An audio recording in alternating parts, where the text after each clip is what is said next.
What's up, everybody, and welcome to the Vespertine Studios Gamecast. We are a small, very small, actually 2 people. And Kelson. Well, the studios. The developer duo would be myself and yourself. Yes. Development studio, making indie games, and talking anything and everything gaming related. First game Spectrum coming soon. Very soon indeed. Each and every week, bring a topic of the week, discuss some gaming news, and also discuss what we have been playing recently.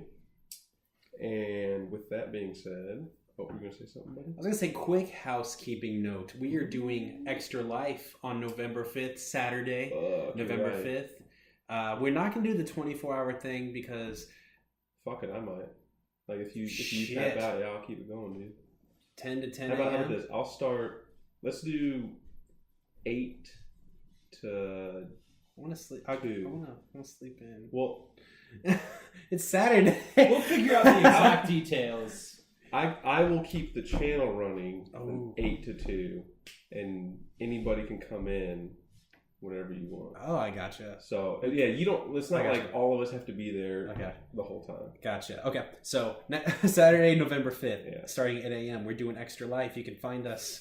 Vespertine Studios on Extra Life's website. We'll be posting links on Twitter and on our personal Twitters. Indeed. By the way, I've never actually said my Twitter on here. I am at Zach_Waller_. Yeah, you changed it. I did. Zukiyaki44? Yeah, I'm kind of self-conscious about that. That's a remnant of my high school days. And I'm spelled ZACH_WALLER_. Derek's is a little easier. Yeah, DKitch9. Like kitchen without the N. Exactly. And I'm Iron Kelso. IRON, like iron is always spelled. KELSO. Wait, what? And so, yeah, we'll be tweeting out exact times and like kind of when we're going. So, and we're tweeting out links to give our donations. And our donations, I got it set up. They're going to go to the Missouri Women's and Children's Hospital. Yes. Very cool. This should be fun. Mm-hmm. A lot of fun. Yeah, we'll play a lot of cool, nifty shit. All right, so we're going to kick things off, as always, with what we've been playing recently. Introduce us. Oh, wait. Wait, what episode are we on now? Is this 4? This is 5. Time flies when you're having fun, tired of shit after work. Yeah, that's an under-fucking statement. But I ain't no bitch, and we're going to power on. So, to my right, we have Zachary Waller. Thank you for having me. You're very welcome. To my left, Kelson and Zach. Here and ready to do what Nintendo don't. Remember that old slogan? I don't remember that slogan. That was an old Sega slogan from the early to mid-90s. Talking that shit. Babies. Talk shit, you get shot. I was going to say, see how well that went for Sega. I actually love Nintendo. Interestingly enough, that would be a great topic, actually. Sega, the fall of Sega. But not for this week. Not for this week. You've got bigger fish to fry. Nintendo is literally a bigger fish than Sega. Mm-hmm. I mean, it's literally bigger. It's not a fish.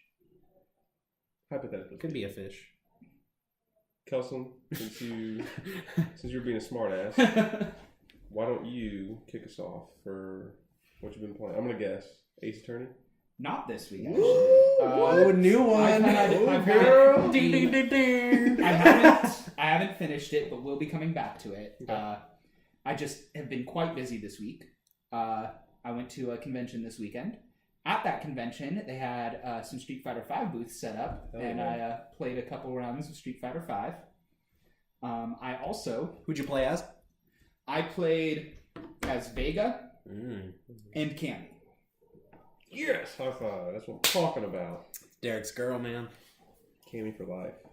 I also saw some family this weekend, and some of those family were young teenagers who happened to play Pokemon, and I demonstrated that I play Pokemon better. Jesus, you put them in their place. I did. They were all using legendaries. I was using primarily a lower tier team and demonstrating that strategy is better than a Groudon. Mommy, I hate Uncle Kelson. He cheats. He's a stealth rock like a bitch. I did use stealth rock and sticky webs. You're cruel, man. To people that don't know what they're doing, that's just cruel. And a rock polishing rune Pardos. Fuck. I don't know what the fuck you just said. That's some pretty real shit. I feel like this is really building up to our little Pokemon theme. That's like Marvel vs. Capcom 2 when you pick Psylocke, Magneto, and that one, like the Golden Trio. There's like some famous trio from Marvel vs. Capcom 2 that's like widely considered the best three. And I've always heard Psylocke.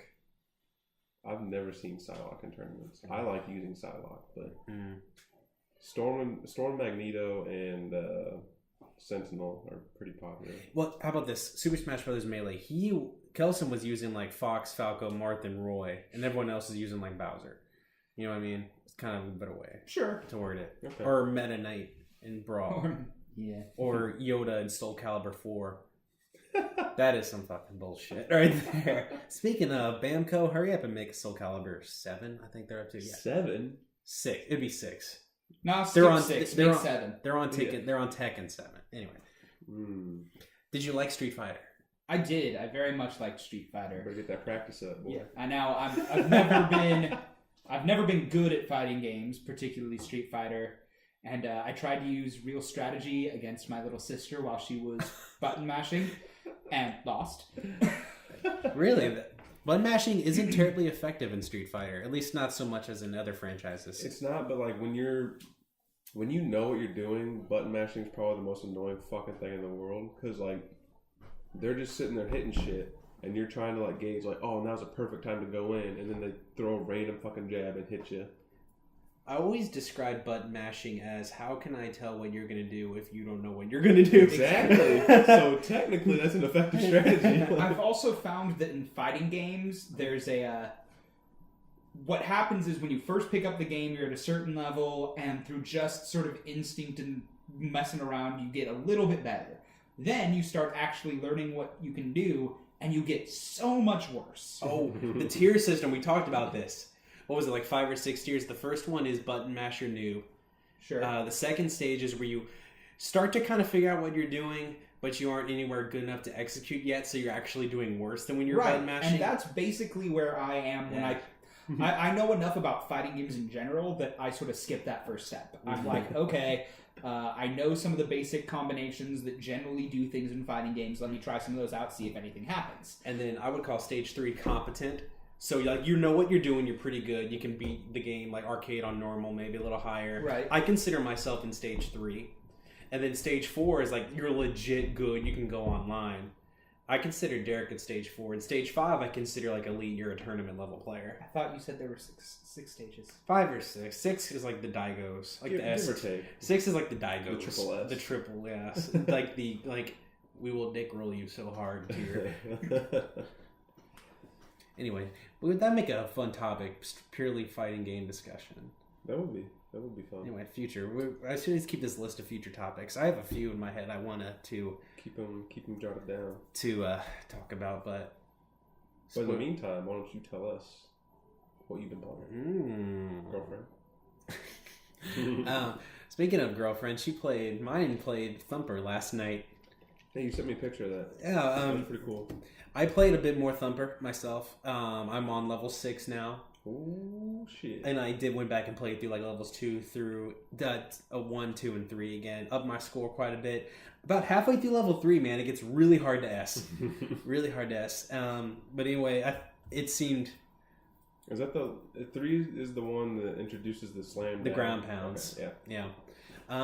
It's still a fantastic game. We've been saying it for like 3-4 weeks now. Great game. After playing through levels 4 and 5, 2 and 3 were like piss easy. That game ramps up in difficulty like the Richter scale, where it kind of like increases like exponentially like the higher you get.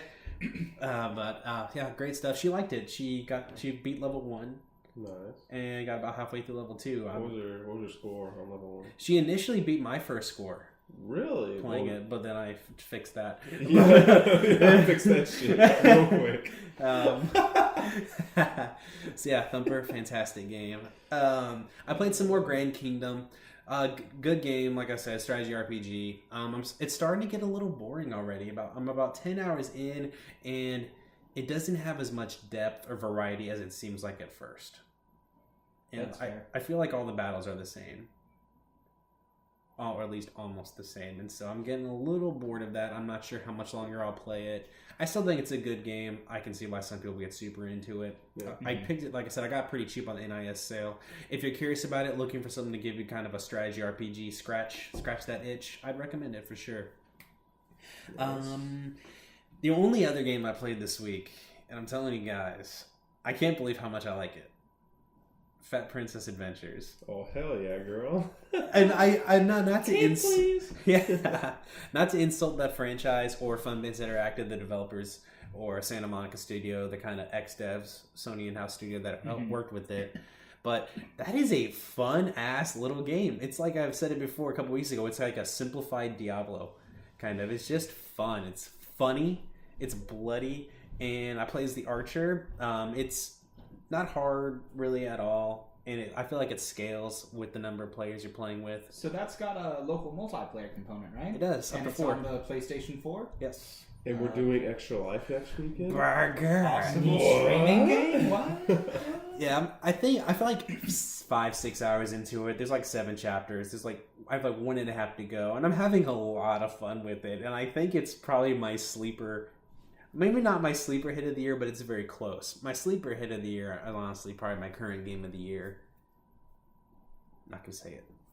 I already said it on this podcast once that it's Doom. Oh, I I was like, you can't leave us like that. I expected to like Doom, but I didn't think that would be like my favorite game of the year by a pretty decent margin so far. I'm sure favorite games of the year will be something we talk about, At the I end of don't the know, around late December. Yeah. Absolutely. Maybe February. Maybe we'll wait until everyone's sick of thinking about it, and then we'll talk about it. Yeah, perspective.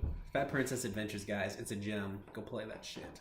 Nice. Especially if you have friends, but if you're listening to a video game podcast, you probably don't.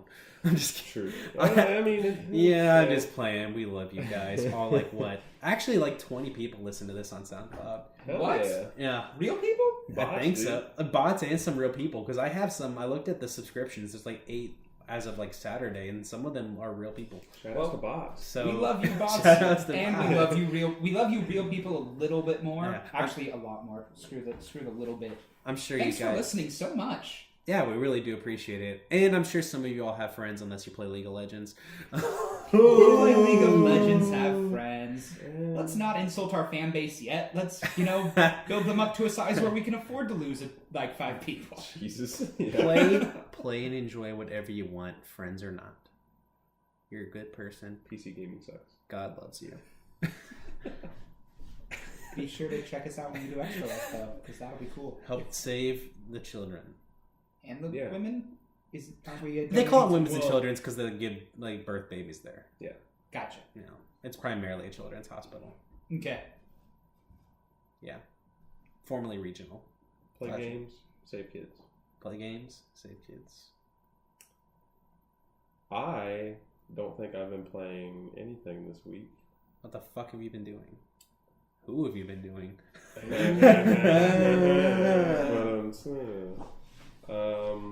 Docky. No, fuck that guy. Man, what? That's our friend from Africa. Fuck, what was I playing? Honestly, I think I've only played Rocket League and 100-foot robot golf for about 20 minutes apiece. Pick up and play kind of games when you have a lot going on. Yeah. I made some big strides in some development stuff. So Oh, good. yeah, so that's been That's awesome. taking up a lot of time. And then doing the old 9 to 5, but it's been more like 7 to 8:30. Yeah, so like You're not salaried, right? no. You get that overtime though. Get that time and a half, dog. They're gonna probably cut you off there soon with the changes to the overtime payments and laws. Yeah, the we'll labor see. laws. We'll see how it goes. Anyway, off topic. Yeah, not a lot playing wise this week. It's been a development heavy and baseball heavy with the World Series going on. NBA also started. Yes, very true. That was last night, right? Last night it started. And yeah, work 9 to 5. Normal work's been taking up a significant chunk of that too. Your time will come. Yeah, I'm excited. I'm going to pick up that Exist Archive. Exist Archive, yeah. I want to pick that up. Big Tri-Ace guy. And Spike Chunsoft co-developed that one, Kelson. Oh yeah, we will. Your two golden boys. We will both be looking at that game for sure. Yes, I'm definitely going to pick that one up, and then I don't know if I'm going to convince Adam to buy rigs or if we're going to go halvesies on it. Because awesome. He has the demo on his PSVR, but... What the full shit. Yeah. Man. That fucking game. Like, the demo, you only get to play one half, which is like 5 minutes long. And ooh, that's tantalizing, man. Oh my god, yeah. You want to talk about teasing. Ugh. So kind of a quiet week on all fronts for all three of us. Yeah. Very quiet for me, yes. Well, we're uninteresting as shit. We're hosting a games podcast. We're fucking making games, goddammit. Yeah. In our defense, we don't just play everything. You know, we play the games we want to play, our interests, you know. Mm-hmm. We don't cover everything, and that's okay. That's okay. I'm okay with it. We do have a lot of significant games coming next month that were Final Fantasy for Durka, Pokemon for Kelson. I'm going to check out Dishonored, and there's other stuff coming out. I need to play the first one still. I need to get that definitive edition and see how that is before I dive into 2. I see all the shit for 2. I'm super excited for 2. I look at all the trailers and the commercials and I'm like, fuck, it looks awesome, but I don't want to dive in and miss something significant. Moral of the story. All right, what have we been playing lately? Segments will get more interesting here in a few weeks. Yeah. Though still Fat Princess Adventures and Thumper. Moral of the story. Ain't nothing wrong with that. Mm-hmm. Little games for the win. Seems like the moral of the story has been play Thumper for the past few weeks. Yeah, dude, they keep liking on my tweets. Yeah. No, that Thumper is so good. Dude, Indy's killing it. Alright, so now we want to kick it over to the news. Zachary, fire away, buddy. News. Okay, let's get this out of the way. Obviously, the big news story this week is the Nintendo Switch reveal. We're just going to make that our topic of the week. Yes. It's a pretty significant, potentially significant discussion. We'll see where it goes, but there's a lot to unpack there. And so other than that, we have 5 news stories this week. Bit of a light week. Oh, that looks a lot more than 5. There's a nice quote on here. Oh, okay. I was like, yeah, damn. Starting off, number 1, Bethesda will no longer be providing early review copies for any of their games. The publisher of Fallout, Elder Scrolls, Doom, and Wolfenstein, Bethesda Softworks, will now send out review copies the day before launch rather than shipping them out much earlier as per industry norm. Bethesda made the announcement alongside a blog post on their official website saying, quote, "At Bethesda, we value media reviews. We read them, we watch them, we try to learn from them when they offer critique, and we understand their value to our players. Earlier this year, we released Doom. We sent review copies to arrive the day before launch, which led to speculation about the quality of the game. Since then, Doom has emerged as a critical and commercial hit and is now one of the highest rated shooters of the past few years. With the upcoming launches of Skyrim Special Edition and Dishonored 2, we will continue our policy of sending media review copies one day before release. While we will continue to work with media, streamers, and YouTubers to support their coverage, both before and after release, we want everyone, including those in the media, to experience our games at the same time. We also understand that some of you want to read reviews before you make your decision, and if that's the case, we encourage you to wait for favorite reviewers or online posts to share their thoughts." And then Skyrim Special Edition launches globally October 28th, etc. Dishonored November 11th. I can see how this would annoy people who review games. Let's get this out of the way. Some people are losing their fucking mind over this on the internet. I've been hearing about that. And I understand why. Because it is bullshit. This is a load of bullshit. I would say their excuse here is fucking stupid. They're not. I love Bethesda. I absolutely love Bethesda and their games, but they are not fooling anyone here. This is not For our benefit. This is for their benefit. The gaming industry has a stranglehold on gaming journalism, and it has been a problem for a long time. Review embargoes. And now, embargoes make sense, though. No, but they don't. They really only make sense as a way to boost sales. If you think your game is going to review, if you think your game is going to review well, you're not afraid of what people are going to say about it. You're not afraid of when people hear that about it. That is true. I was thinking embargo from the point of like everybody can release their reviews at the same time, because then it becomes a race of who can get their shit out the fastest and get the clicks versus who can provide a quality review. Then the embargo should go up 2 weeks before release, not the day of release, not hours after the release, to ensure that they don't get bad reviews and have people not buy it first day. The release date and time is before the embargo is lifted in some of these cases at this point. That is very rare. The only notable game I can think of that had an embargo after release was Assassin's Creed Unity, and that game was broken as shit. Exactly. And that was 2 years ago.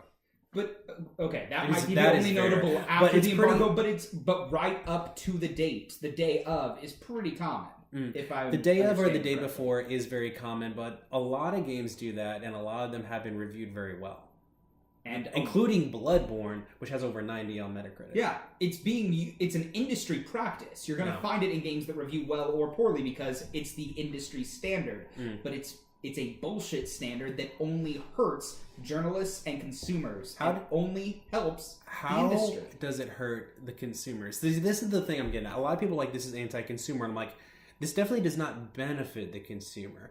But I think there is this overwhelming fascination, that's a kind of unhealthy fascination with, I have to buy this day one. Yeah, like sure. Wait like 2 or 3 days. The game does not fucking change. There's nothing different about it. Like, what's it gonna hurt if you wait a day or so? Wait a few days and then read some NeoGAF posts, get on GameFAQs, and then some reviews will be up. Follow some journalists that have checked out on Twitter. You don't need it day one. As someone who often buys games months, years after their release, and rarely pays full price for a game, I can understand that. But at the same time, there are big competitive communities for a lot of these games. A few hours can give you a significant edge. Mm-hmm. This is true.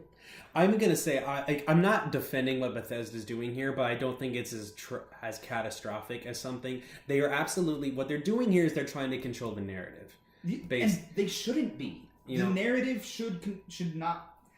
The journalists, the actual reception should control the narrative, not the people making the games. The thing is, though, here, reception does control the narrative, though, because everything becomes based on word of mouth. As the game is out, wait a little bit, hear what your friends are talking about. But this also does cover their ass, because if their game sucks, they don't have early reviews to hurt the sales. If a game rocks, and everyone's like, oh, fuck yeah, this game's awesome, go buy it, then the reviews come out. I mean, as a business, like, why would you not try to do that? Why would you not try and make your sales as best as they possibly can be? It makes complete sense from a business perspective. Exactly. It is 100% self-beneficial here.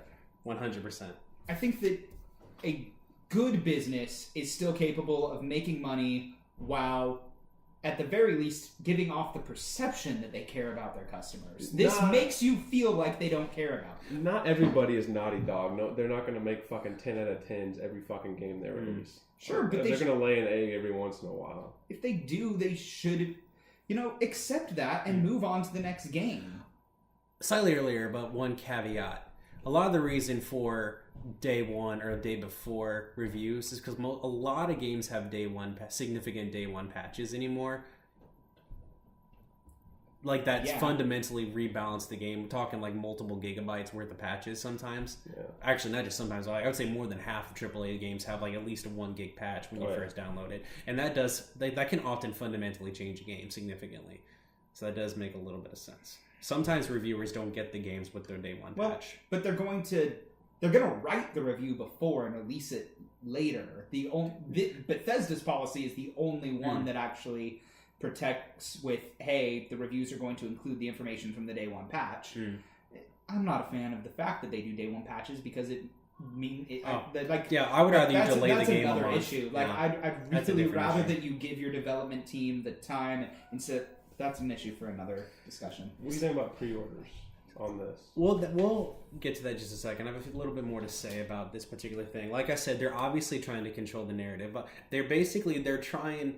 You can spin this in a lot of ways, actually. You can spin this how they're relying more on the gamer and more like on communities and more on YouTube streamers, because they gave some notable streamers Skyrim Special Edition weeks ago, and they've been streaming it, put on Twitch, put on YouTube like crazy, and so it's almost like they're bypassing journalism. So how are? Well, those count as review copies? That's silly. They're talking like they're not going to be sitting like GameSpots, IGNs, Polygons, Edge Magazine, etc., stuff like that. They're letting these guys that have really large followings that touch perhaps just as much, if not more, than some of those big outlets stream the game. But it's also streamers that have access to early shit like that probably aren't going to be as critical of your game either. You know what I mean? Okay, like I'm just kind of presenting, just giving everything I can think of related to this. That's. Yeah. I think it's shady as fuck. It makes sense from business. I don't think it's good for the consumer, but I don't think it's necessarily bad for the consumer either. Is kind of where I'm sitting at right now. Well, how's it not good for us? Like, what does it matter? Because it lets us. We do have to be a little more patient. We all know how impatient a lot of gamers are. I do agree. Like, if you're hesitant, wait a few fucking days. It's not hard. Okay, but at this, you're limiting options to educate yourself about a game. And that's clearly the intention. They want people to buy without knowing in case their game isn't actually that good. I will say, though, they did this with Doom and Wolfenstein The New Order, and those games are fucking awesome. Yeah, I mean, if you keep making good games, it doesn't particularly matter. But if you're going to keep making good games, why are you worried about the narrative? That's where it gets a little weird, because this is apparently becoming that Bethesda Softworks publisher standard. This is just kind of what they're doing now. So it's a little kind of different. You know what I mean? Like, if it's on a case-by-case basis, it definitely raises more eyebrows. Like, Mafia 3 didn't have early review. Well, I think it did have early review copies. I can't remember how it went, but basically you didn't get real reviews to the games that was out. You know what I mean? But a lot of people were optimistic about that because the game had previewed exceptionally well. Right. And Doom was just this spring, and I'm like, that game didn't do that, and this was awesome. But anyway, pre-orders, Derek. Yes. What are your thoughts on pre-orders, like, and how they're affected with this? I think they're trying to protect their pre-orders. You know, like all the publishers for years and years, not a recent thing, they push pre-orders. They want to get as many sales as possible because in gaming, most like something like 80% of the sales come with like that first like 3 weeks, through like 3-4 weeks. And so they try to get as many people to pre-order as humanly possible, bake those sales in, and if they don't send out early review copies, there's no chance of a bad review hurting the pre-orders. They're protecting their investment, maximizing their potential revenue. But pre-orders, they're also doing this weird thing now. If you pre-order certain editions, you can get the game early. They did that with Battlefield 1 Gears of War. That's a little weird. I think that's a little fucked up. But pre-orders, I'm just like, I get why people hate them, because you don't want to basically just give your money blindly over to something. But at the same time, I think pre-orders are kind of handy because they can like let you kind of play off a game in intervals. You can secure a copy, but you know pre-orders are weird. I do not know a single person that buys games based off of reviews. Like, all of us and any other of my buddies know what they like and know what they like, what types of games they want to play and stuff like that. Like Exit's Archive, like I know I would probably like that game, yeah, and I'm not gonna go fucking read reviews because I like Tri-Ace, and you fucking love Spike Chunsoft. It's true. So like, and to me, that's good enough for you. Yeah. So I think what people are getting at when they say don't review, they just don't want to reward potentially bad behavior by the publishers because the publishers know they can get away with it. But then again, the type of people that are bashing pre-orders represent they're the enthusiast crowd. They're a surprisingly small niche. You know what I mean? The vast majority of the tens of millions of people that play games, you know, they don't think about this stuff. I wasn't big on pre-orders until there's been 2 instances where I didn't pre-order a game and I went in on like the day after it came out and they're like, oh yeah, we don't have any copies. And I'm like, bummer. What the fuck do you mean you don't have any copies? What game was it? One was Ratchet and Clank. Oh, the new one? Yeah. Yeah.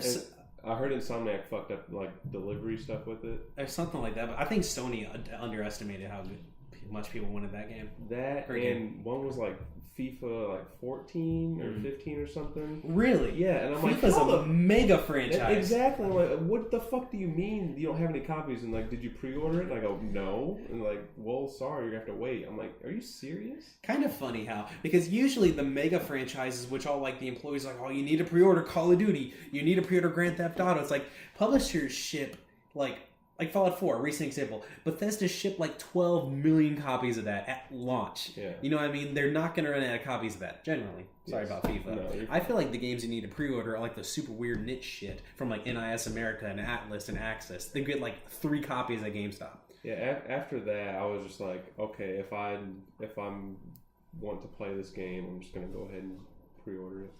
Kelsey, you look like you had something to say. I'm sorry. I have bought a couple games based on reviews.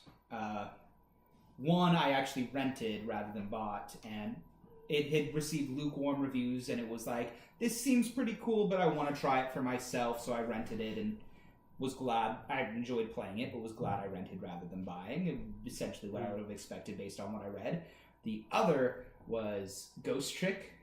Ghost Trick. Which was phenomenal. I literally could not put that game down. I completed it the night I bought it. That's because not I a short could game not either.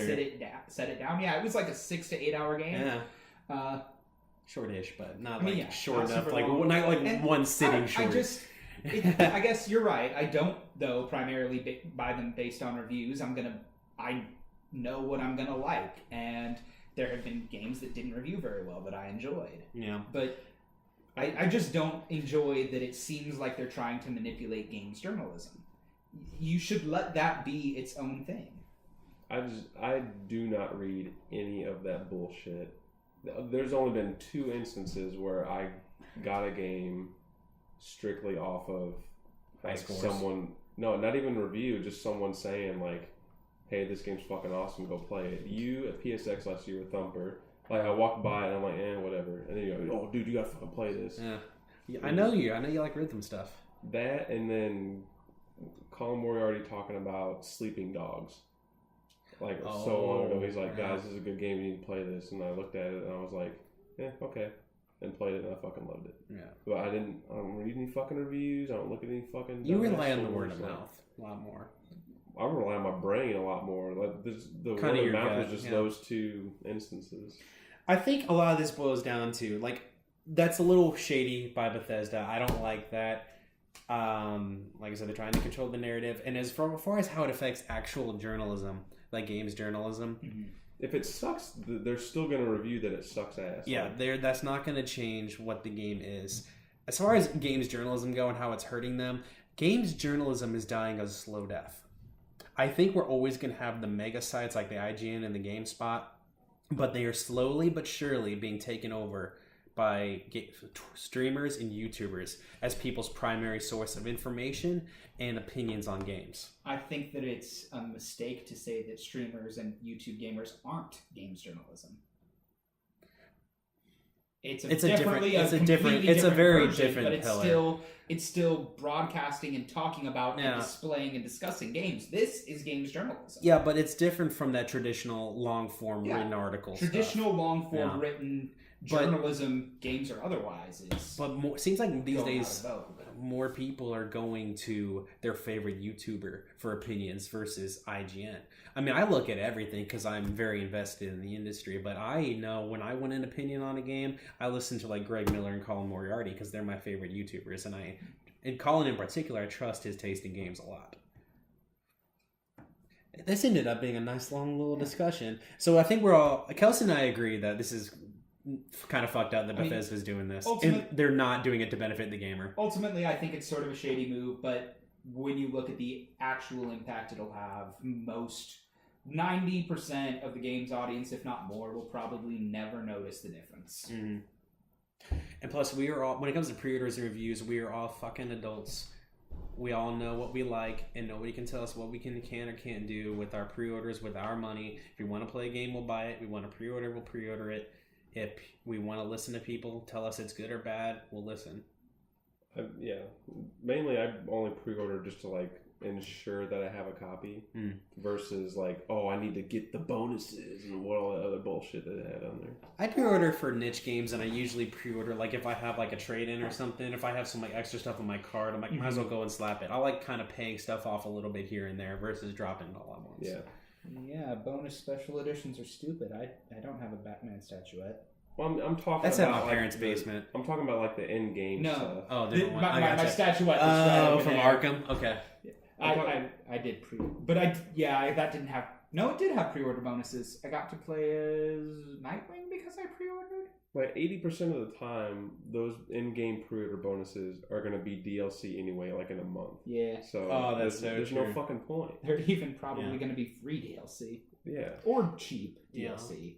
I don't think what Bethesda's doing is quote-unquote anti-consumer. Anti-consumer would be like intentionally holding back a real game's ending to sell as DLC like a month later. That's fucked up. Ashura's Wrath, Capcom.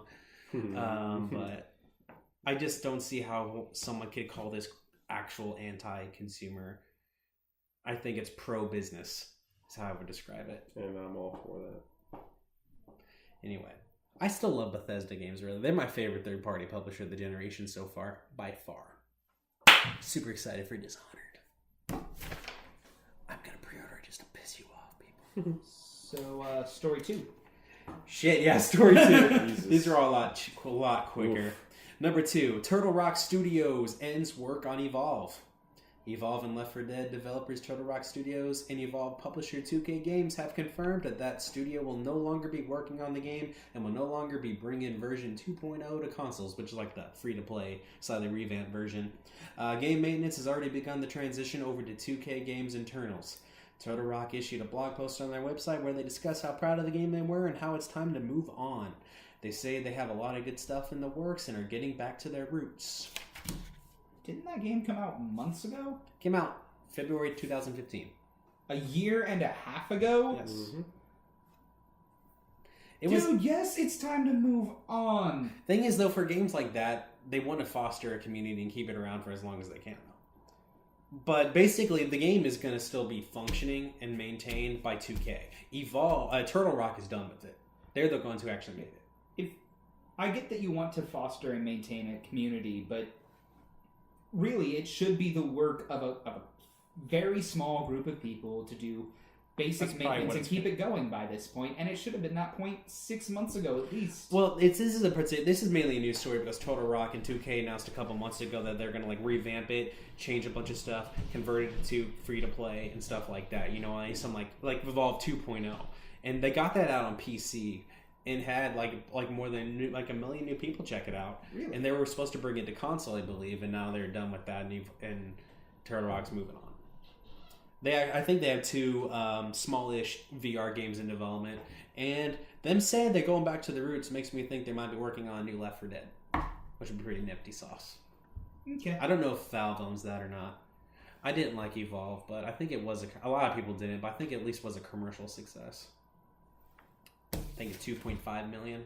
Thinking number 6 in my brain. So number 3. Sorry. Square Enix is committed to bringing more Dragon Quest games to the West. Victory. This news surfaced by series producer Noriyoshi Fujimoto in an interview with MCV. Some quotes include, Square Enix understands how important the franchise is to the history of console gaming, and they see the franchise as having great potential to grow in the West. You're damn right. Dragon Quest is awesome. Dragon Quest Builders just came out. Reviewed really well. It's supposed to be really good. I'm super excited for Dragon Quest 11. You guys don't give a fuck, so moving on to number 4. I mean... They are the godfather of the JRPG, Dragon Quest. I think it's always a good sign when games are getting localized. It means they're selling well. It means that the audience here can enjoy them more easily, and even though I've never played a Dragon Quest game, congratulations, Dragon Quest players. Dragon Quest this is awesome for you. It's like the quintessential old school JRPG. You mean Chrono Trigger? What?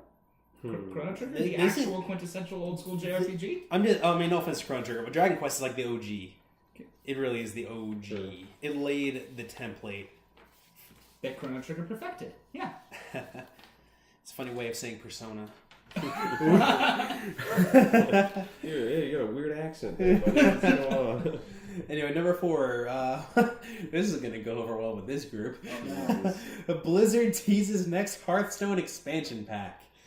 I liked Hearthstone. I played it for like a week. All right, topic of the week. Yeah, it looks like they tweeted out some kind of like postcard image from Gagadzin, which is a Goblin Villa trading post in World of Warcraft. So they think the next expansion is going to be focused on that. Probably announced at BlizzCon here in like next week, maybe. Hearthstone's fun. Hearthstone is fun. Big fan base, right? Humongous fan base. Okay, yeah, then good for them. But quick little rumor mill here. Supposedly a Hearthstone icon showed up on the Xbox Live store. So maybe it's going to be coming to console. That'd be pretty nifty. I'm shocked it hasn't yet so far. Anyway. Cool. Hearthstone, people play that shit. Number 5. The biggest news of the week, gentlemen. The Last Guardian has gone gold. Sony president of Worldwide Studios, Shuhei Yoshida, confirmed the news on Twitter, saying, I am, quote, waited a very long time to say this.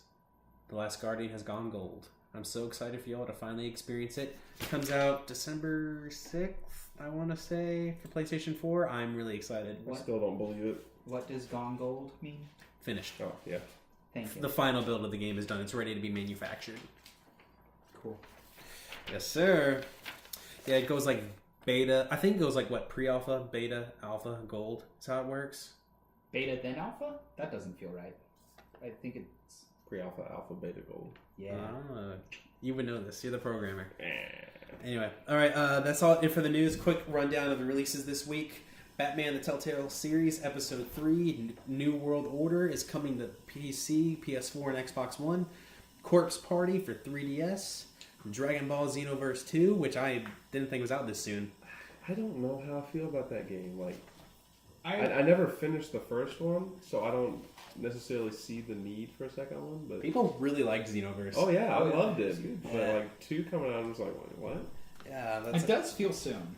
I thought it was like next year. Anyway, it's coming to PC, PS4, Xbox One. And Game of the Year, Just Dance 2017, is coming to PC, PS3, PS4, Wii, Wii U, Xbox 360, and Xbox One. What was the first thing you said in that last one? Just Dance 2017. 2017. You said Game of the Year. Game of the Year Yeah, edition? No, just Game of the Year. Oh, I was saying that okay. to be like sarcastic funny. I thought you said that was like Game of the Year edition. I'm like, bull fucking shit. Hey. It's like my girlfriend's Game of the Year. To be fair, Jesus. it may be the best-selling game on the Wii this year. Ooh, stinger. Because... Honestly, Just Dance for what it is great. Oh yeah, People love it. It's a lot of fun to play. That doesn't necessarily... I don't know. Coming out for the Wii. Fuck. Yeah.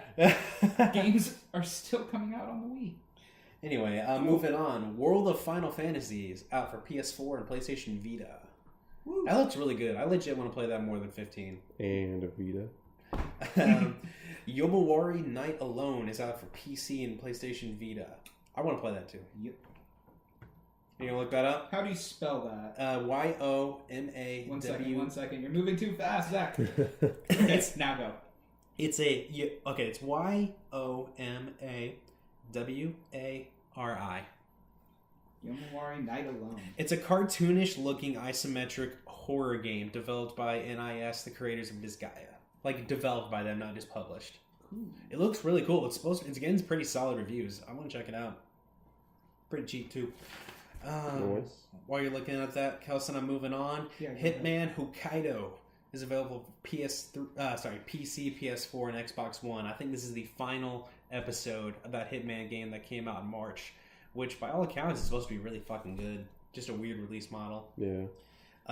Elder Scrolls V Skyrim Special Edition out for PC, PS4, Xbox One, and Titanfall 2 out for PC, PS4, and Xbox One. I'm gonna get that Titanfall. one snuck up on me. Yeah. That's one of the big releases of the year. It feels a little early for those to be dropping, but I haven't It's seen October, any man. It is like October. marketing for it. yeah. It's been caught in the shadow of Battlefield and Call of Duty. It's probably going to suffer from that, but reviews dropped earlier this week, 88 on Metacritic. Nice. It's rated just as high as Battlefield. I think I'm gonna wait. One of the highest rated games of the year, and supposedly the campaign is phenomenal. I'm super excited to check it out. Cool. Apparently it has boss fights. like in a shooter. I know that sounds weird, but it's not that common. Anyway, that's it for releases and news this week. Gentlewomen. Topic. Well, first I have a question. I have an answer. Completely fucking random. You all know I picked up 3DS recently. Yep. Excuse me. have been wanting to play a Fire Emblem game. Awakening. For the longest time in my life. Like, whether it's on like Wii U or 3DS or whatever, which one should I play? Awakening is the game that kind of propelled it to the mainstream and is absolutely critically acclaimed. I would recommend that one. And that is on 3DS. For about $90 probably. I know they actually shipped enough copies of this one. I think you can find it used for $25-$30. You can probably also download it on the eShop for $30 or $40. And then after that, you can play the Fire Emblem Fates games. And Birthright and then Conquest, right? Am I right there? So, well, mostly. There are actually 3 Fire Emblem Fates games. Oh, Doctor. So, did you play Awakening, Zach? I played about halfway through Awakening, then it got lost in the shuffle. I played Awakening. Thought it was great.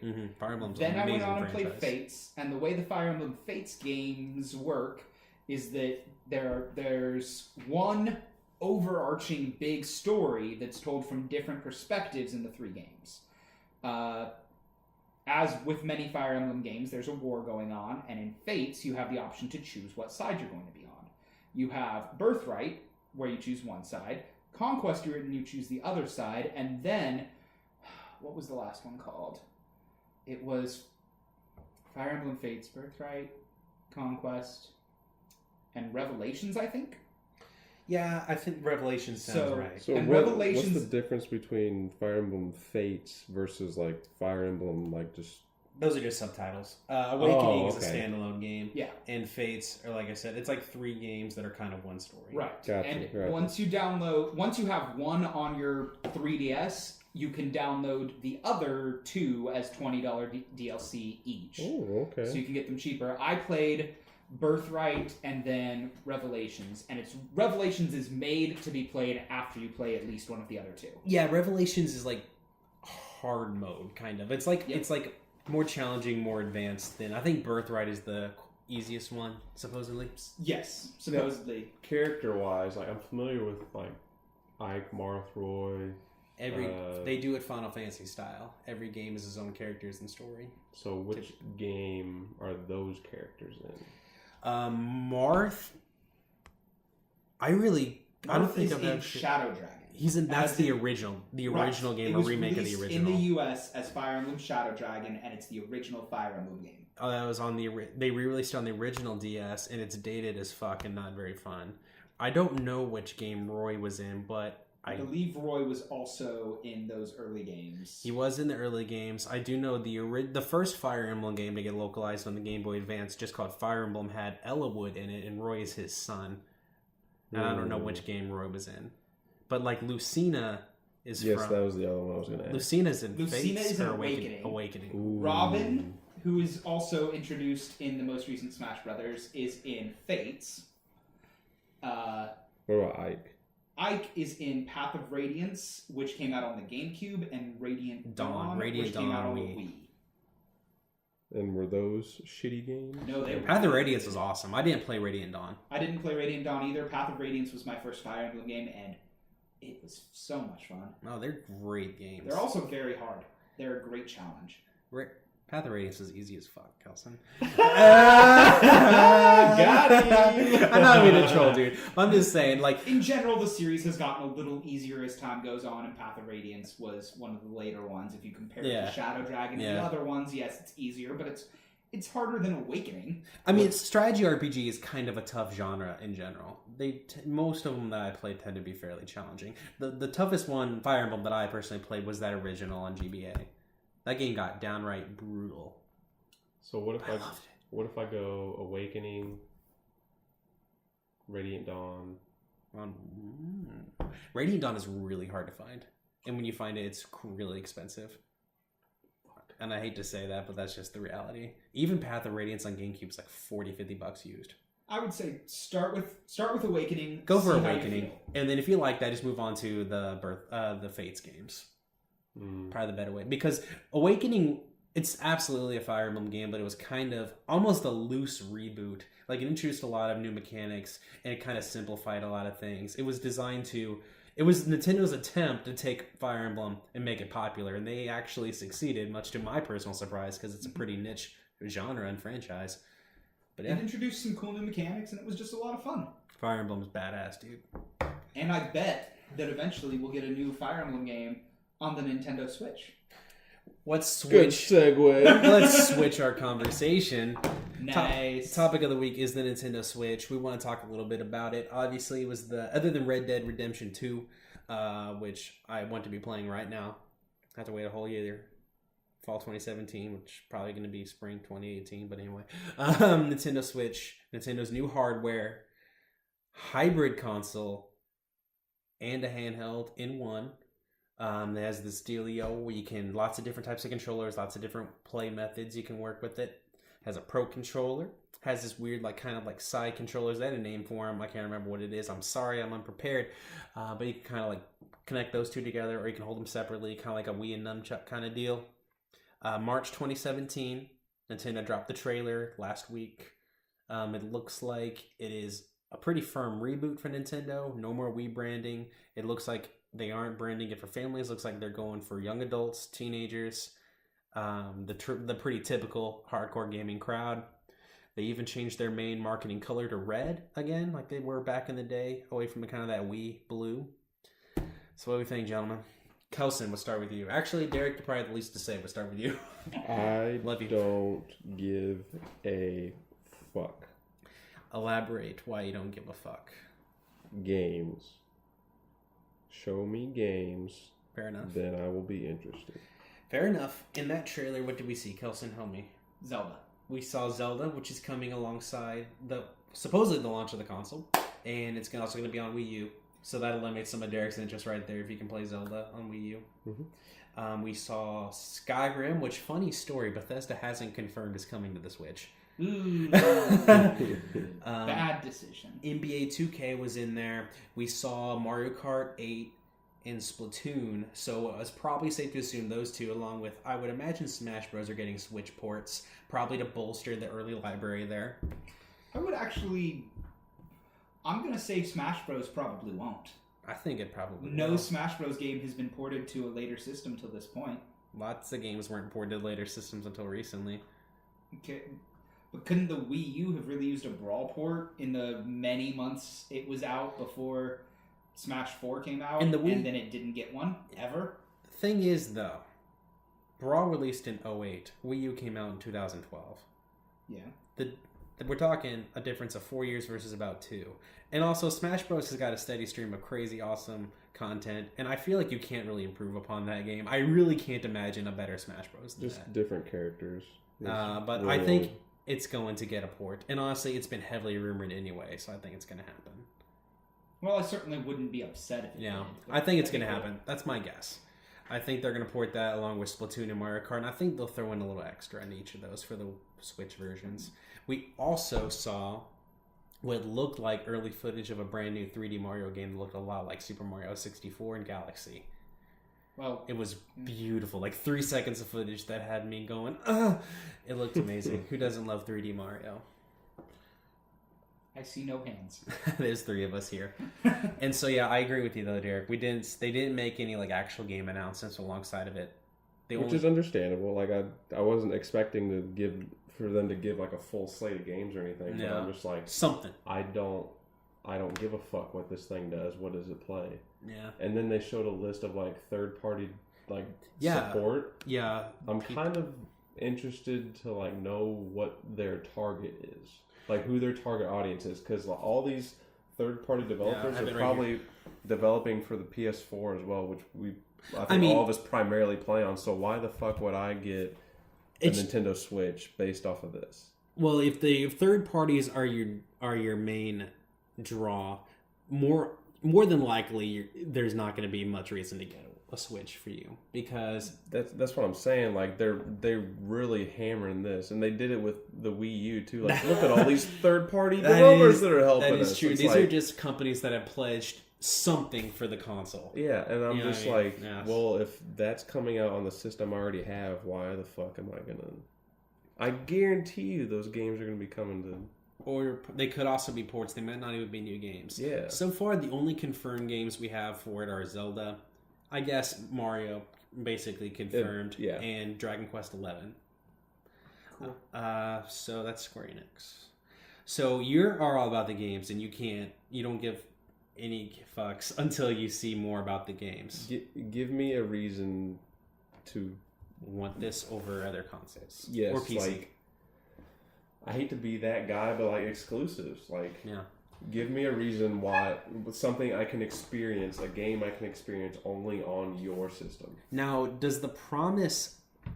We'll get to games in a second. Let's talk about the hardware. Okay. What are your thoughts on like that whole mechanic where you can like dock it on your TV and then take it on your go like an actual handheld? I don't like that. I'm a very old school type of gamer, so if I'm at home playing games, I want to play with a controller, which they have that option. Yeah, they do have real controllers. If I need to take a shit or go in a different room, I'm just gonna pause the fucking game. I'm not gonna like undock it or whatever and take it with me. Like if I need to leave and go to the airport or something, like I'm just not gonna play. Like, I'll turn the system off.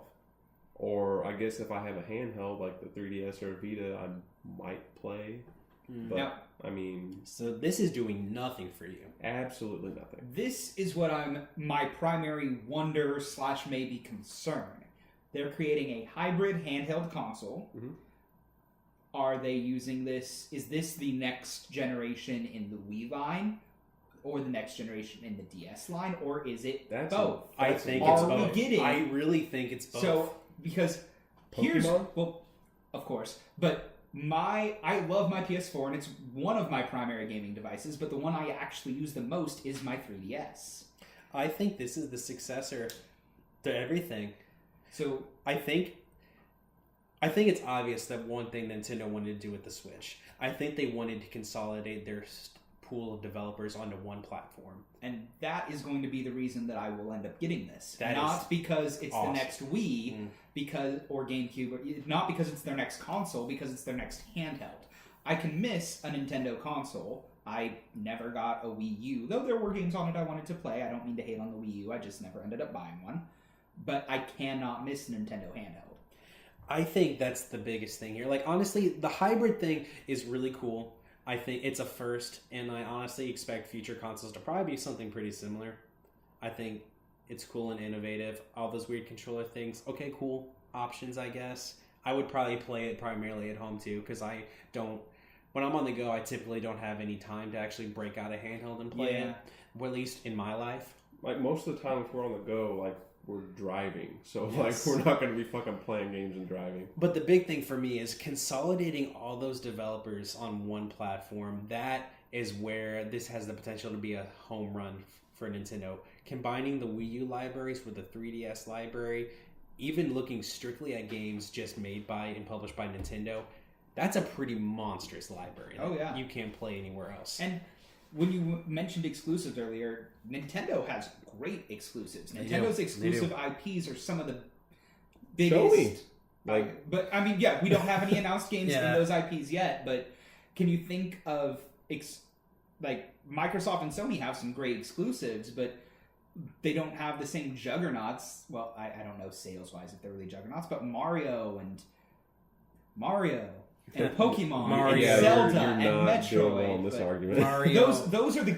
I love my Mario, my Pokemon, my Zelda, and I like my Metroid. Give me a new Metroid. Give me a new 3D fucking Metroid. I would think they should make a AAA, super detailed side-scrolling Metroid. That'd be fucking awesome. But oh crap! I had something. I totally lost it. As a note, I think the handheld version looks really good. It does look really nice. That looks like it's going to be nice to play on. Yes. Fudge, I had it again and I lost it again. I think it's that promise. That's what I'm saying. I think it's that promise of Nintendo first-party exclusive software that is really tantalizing. You will get Mario, you will get Zelda, you might get Metroid. I don't know if that franchise is dead or not. You'll get Pokemon. You'll probably get stuff from Nintendo console staples like Monster Hunter from Capcom. Phoenix Wright games. Mario Kart, Smash Bros. You're gonna get that stuff. But then again, other than like Pokemon, some of the handheld stuff, you had that promise also with the Wii and the Wii U. And that wasn't enough to spur a lot of people. With the Wii U. The Wii is... People didn't buy the Wii for Nintendo software. No, but they a lot of people did, but they didn't buy for Nintendo software, and that's where I'm discussing right now. That's fair. The only thing that, like, when this announcement happened where I was like, oh, okay, that's cool, is they're kind of marketing creatively, changing it back to Red, getting rid of the Wii name moniker, get that out of there. Yeah. I love the Switch name. At first I was like, Nintendo Switch, and now I realize how easily it rolls off the tongue. I like that a lot. Let's talk about power. Let's talk about specs, tech. I don't think it's going to be that powerful. No. I didn't look too closely at leak specs because, quite frankly, I don't know a lot about that type of stuff, but it seems to have about the power of an Xbox One, regular Xbox One. So we'll see. It might actually get some ports with the other main consoles, which would be huge for it. We don't know that for sure. I don't think it can be all that powerful because it has to work on a handheld too. And battery life, I think, is the big concern right now. And it uses cartridges, not discs. Weird. Interesting. That's really interesting and fascinating. So, but it's going to use, like, small cartridges, though. Yeah, like I think a bit bigger than like, DS. At least for the video, it's hard to tell. But they looked a little bit bigger than that to me. But we're looking more... We're not looking at N64 cartridges. We're looking at more in the vein of the Game Boy or the DS, somewhere in that range. Mm-hmm. Do either of you give shit about specs? I don't. I mean... I don't either. Not much. If I had an NES, I would go back and I would play Super Mario. Yeah. Super Mario Brothers. Like, and that's fucking 8-bit, 1985. Yeah. Like, I don't care about the power of the machine. Is the game fun? Like, also, go ahead, Zach. Kelson, sorry. I care to the extent that the game can run. Yeah. There were times the 3D... Well, I don't know if I've mentioned this, but I kind of like the Pokemon games. And there were times if you were battling in the 3DS games with a friend or something, and you brought out... if you both brought out big legendaries, your frame rate would plummet, your game would lag, because graphically it was intense to render these Pokemon. Pokemon should not be straining your console's power, I don't think, anyway. I think for Nintendo-style games, we saw with the Wii U, Nintendo doesn't necessarily need power. They go for prettiness and colors and cartoony. Right. Like, they go for art direction and style more than, like, realism and pure, like... Sure. Like Battlefield 1 style graphical prowess and presentation. And so I think it's going to be plenty powerful for what Nintendo wants to do with it. Yeah, as long as everything runs fine on it, then I'm not worried about it. So how do we think it's going to do? That's the tricky thing. There's a lot of people, some people think it's going to be a huge success, some people think it's going to flop on its face. I'm thinking somewhere in between. If it's going to be their next handheld as well as their next console, it's going to be big. I don't know how it will do in comparison to other systems. Nothing's going to outsell the Wii anytime soon because the Wii reached a non-gamer market, but it's going to perform better than the Wii U for taking over that handheld market. That is going to be the reason it does well. I think it will do well too, and I think that was my exact reason too. Obviously, Nintendo's hardcore console base isn't huge enough to get fantastic numbers. The Wii U, for all intents and purposes, is a failure. Like 12, 13 million units, I want to say, are out there.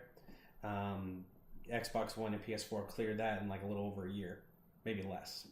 But I think, like I said, there are about 65 million 3DSs out there, about 12 million Wii U's. I'm not saying it's going to combine to sell 77 million, no. But since this is their next console and their handheld in one, I think odds are looking good for it to probably do well.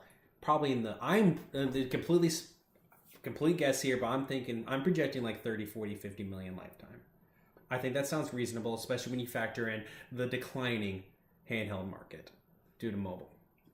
And there is evidence for that. The DS hit well over 100 million. 3DS is about 65 million, about the same point in its lifespan.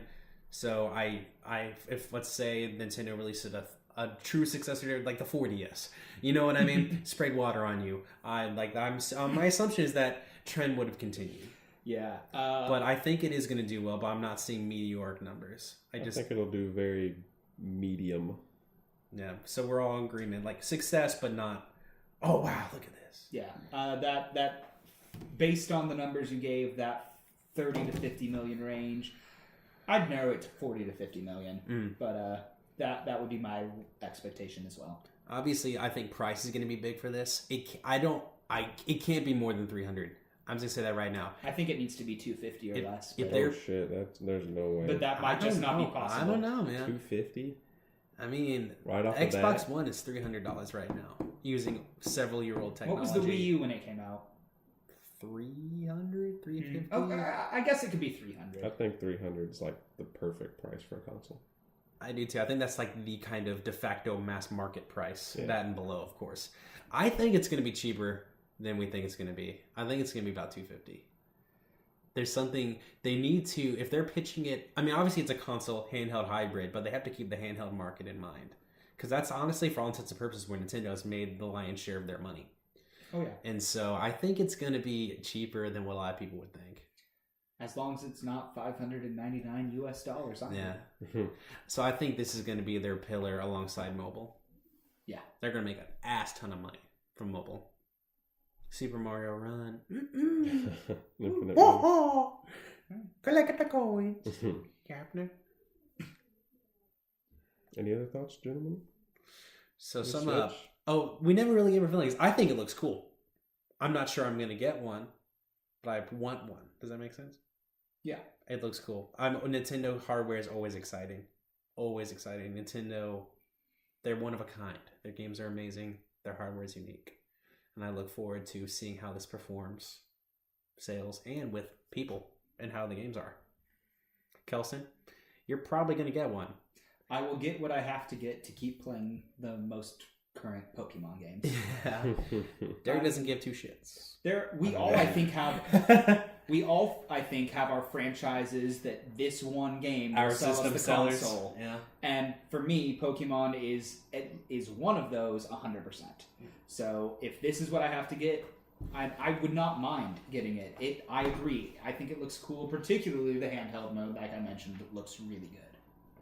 I don't know. I need games. Like, each system has their like go-to games. Like PS4 with Uncharted, and their God of War, and Xbox with like the Forza, Gears of War. It's like Nintendo has like Donkey Kong, Mario, Metroid, fucking Star Fox. Like, make us like they never fucking fail with the Mario games. Right. Like I don't say the main Mario games, but give me a good Metroid.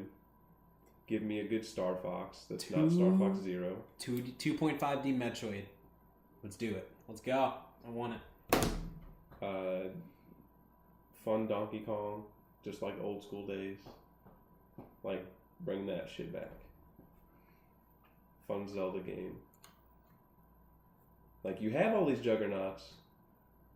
Use them. Breath of the Wild does look amazing. It does. Just throw that out there. When was the last Metroid game?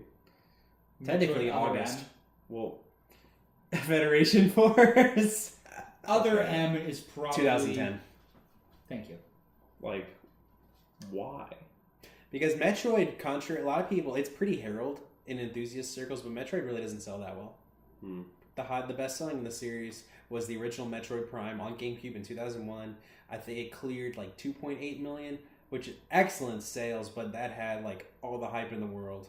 That was like one of the premier titles in that first year on the GameCube. Metroid Prime 2 did slightly over 1 million. Metroid Prime 3 did slightly over 1 million. Metroid Other M didn't even break 1 million. And so it's trending downward. It was not as good as the Prime trilogy, but I don't know. I think Nintendo's a little wary.